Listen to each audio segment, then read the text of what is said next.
UFC 297, Sean Strickland versus Dricus Du Plessis. Only going over the main card for these picks, starting with Arnold Allen and Movsar Evlaev. But when I go over who I think is the favorite, I'm going off Tapology, because, that's community picks, a lot of educated guesses, for the most part. I think if you have a Tapology account, then you're actually a hardcore fan. I don't think a casual is downloading Tapology and making predictions weekly.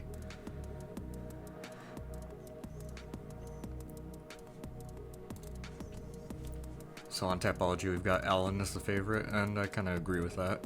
Allen's got good experience. He just came off the Max Holloway fight, and that was a really close fight.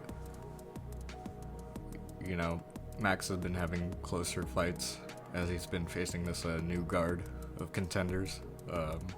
Arnold Allen, he just fought before the Korean Zombie fight, and yeah, it was a really close fight. It seemed like Allen actually wobbled him a couple times even. Movsar coming off the Diego Lopez fight, I don't think he's fought since then. Let me check that real quick. Yeah, he's not fought since then. Had a canceled fight against Bryce Mitchell. And Diego Lopez. Diego Lopez has made like $300,000 in bonuses ever since that fight. He's been extremely active compared to Evlaev. I think Diego Lopez is the kind of guy that's going to be a contender, like top 15 this year, maybe even top 10, probably, honestly. But Arnold Allen's faced way stiffer competition, so I think that's going to be the deciding factor. Experience for Arnold Allen, he went through the trenches with Max Holloway. I'm going to give the nod to him. Moving on to Chris Curtis versus Marc-Andre Barriot. The last UFC Canada card went 6-0 for Canadians, so if you're trying to recreate that kind of parlay, don't do it. Chris Curtis is absolutely going to ruin that parlay for you. Number 12 versus number 37, at least on the worldwide rankings for Tapology. Marc-Andre is ranked number 37. The level of competition is nowhere near the same for these guys that they have fought. The experience for Chris Curtis is way higher. I think Curtis's fight with Rodolfo Vieira was the perfect kind of experience for an opponent like Marc-Andre. Marc-Andre is definitely going to be a heavy hitter. He's slow. He's not as creative of a striker as Chris Curtis, not as technical.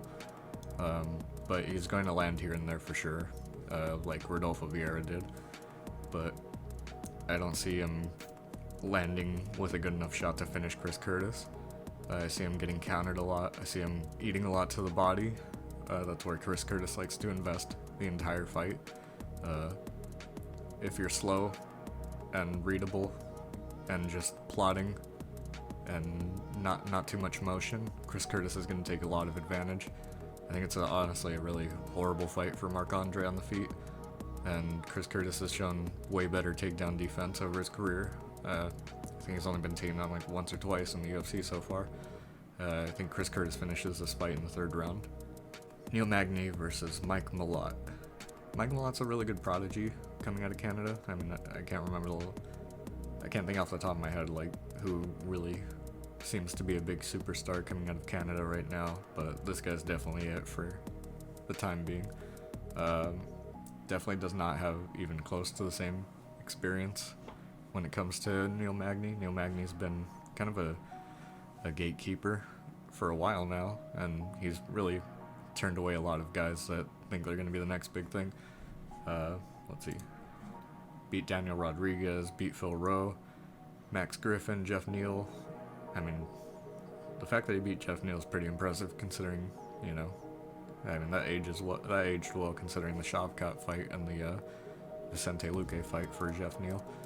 Didn't get finished either against Ian Gary or anything. Mike Malott, really strong guy, heavy grappler. I believe most of his wins come by submission. Yeah, 6 out of his 10 wins are submissions. But I think if you're not like a crazy black belt like Gilbert Burns or RDA, then you're not going to be able to take as much advantage. Mike Malott's a huge muscular guy. I think he's going to get tired. I don't think he gets finished. I think Neil Magny takes a decision on this one. Raquel Pennington versus Mayra Buena Silva. Man, Raquel's been around for a while. She's on a 5-fight winning streak, super impressive. 3 years undefeated, almost, as of right now. And last loss was to Holly Holm. So there's a common opponent right there. Obviously, it was about 4 years ago. Mayra Buena Silva just defeated Holly Holm in a main event, and it got overturned for some kind of drug test that she failed. She still finished Holly in that fight. She's coming off a lot of finishes, 3 in a row right now. Lena Landsberg, Stephanie Egger, and lost most recently to Manon Ferriot, who's obviously a pretty good prospect right now. I think Mayra Buena Silva is probably going to be the future of bantamweight for now. I can't really think of a lot of big contenders that are gonna. I don't even know what to think about this division, to be completely honest. Maybe the belt slot jumps around like flyweight did, and I would actually like that a lot. You know, just have a bunch of close fights. See Irina Aldana back in a title fight after the war she was just in. I'm gonna go with Mayra Buena Silva though, and yeah, I think she probably finishes the fight in the 3rd or 4th round. Now the main event: Sean Strickland versus Dricus Du Plessis. The African-born South African Dricus versus the African-American Sean Strickland.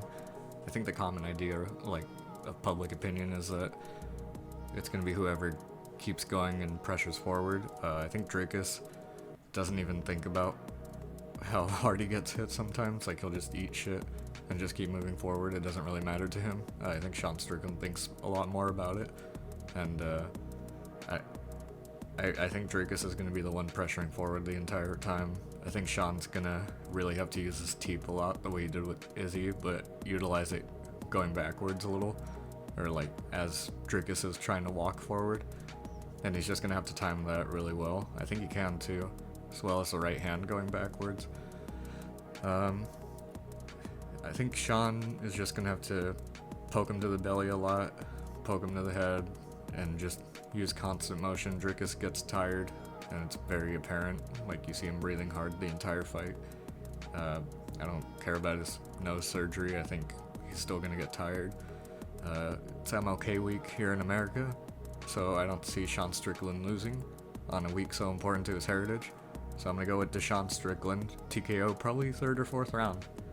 If Dricus does win, it's probably going to be within the first 2. Sean Strickland. I think everybody knows how this fight's going to play out, honestly. Either Strickland, carries it into the later rounds and probably either gets a finish or a decision, or Dricus finishes it early with constant pressure, keeping Sean on his back foot, which Sean likes to be the guy pressuring forward and dictating the pace of the fight. But yeah, just let me know what you guys think.